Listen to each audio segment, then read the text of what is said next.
2 থেকে 3 বছর আগে আব্দুর রাজ্জাক বিন ইউসুফ এই হাদিসটার অপব্যাখ্যা করেছিলেন। সেখানে সে বলেছিল মুসলমানরা নাপাক হয় না, কিন্তু এই হাদিসটা এভাবে বোঝানো হয়নি যে মুসলমান নাপাক হয় না। আসলে এখানে রাসূলুল্লাহ সাল্লাল্লাহু আলাইহি ওয়াসাল্লাম বোঝাতে চেয়েছিলেন যখনই কোনো মুসলমান নাপাক হবে দ্রুতই সে পাক হয়ে যাবে, পবিত্রতা অর্জন করবে, এই বিষয়টা বোঝাতে চেয়েছিলেন। তো যাই হোক, হাদিসটা এসেছে সহিহুল বুখারীর প্রথম খণ্ড 279 নম্বর হাদিস। আলী ইবনে আবদুল্লাহ রহমাতুল্লাহ আলাই আবু হুরায়রা রাদিয়াল্লাহু আনহু থেকে বর্ণিত। তিনি বলেন, তার সঙ্গে মদিনায় কোনো এক পথে নবী সাল্লাল্লাহু আলাইহি সাল্লামের দেখা হলো। আবু হুরায়রা রাদিয়াল্লাহু আনহু তখন জানাবাতের অবস্থায় ছিলেন। তিনি বলেন, আমি নিজেকে নাপাক মনে করে সরে পড়লাম। পরে আবু হুরায়রা রাদিয়াল্লাহু আনহু গোসল করে এলেন। পুনরায় সাক্ষাৎ হলে রাসূলুল্লাহ সাল্লাল্লাহু আলাইহি সাল্লাম জিজ্ঞাসা করলেন, হে আবু হুরায়রা, তুমি কোথায় ছিলে? আবু হুরায়রা রাদিয়াল্লাহু আনহু বললেন, আমি জানাবাতের অবস্থায় আপনার সঙ্গে বসা সমীচীন মনে করিনি।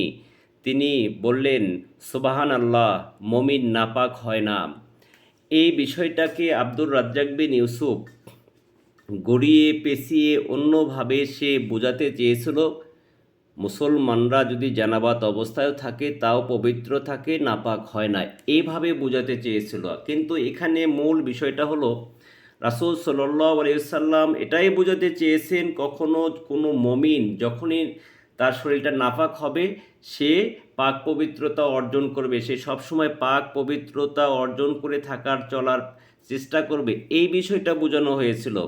কিন্তু খবিসের দল, আহলে খবিসের দল আব্দুর রাজ্জাক বিন ইউসুফ এই বেয়াদব, সে হাদিসটাকে সুন্দরভাবে ঘুরিয়ে পেঁচিয়ে এটাই বোঝাতে চেয়েছে নাপাক অবস্থাতেও মুসলমানরা কখনো অপবিত্র হয় না, নাপাক হয় না, মুসলমান কখনোই নাপাক হয় না, এই বিষয়টা বোঝাতে চেয়েছিল।